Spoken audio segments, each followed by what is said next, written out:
நினைத்து நினைத்து பார்த்தேன், நெருங்கி விலகி நடந்தேன். உன்னால் தானே நானே வாழ்கிறேன். ஓ, உன்னில் என்று என்னை பார்க்கிறேன்.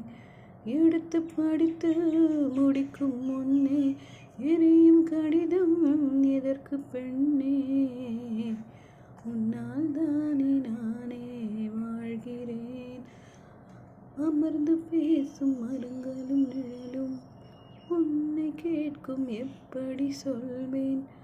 உதிர்ந்து போன மலரின் மௌனம்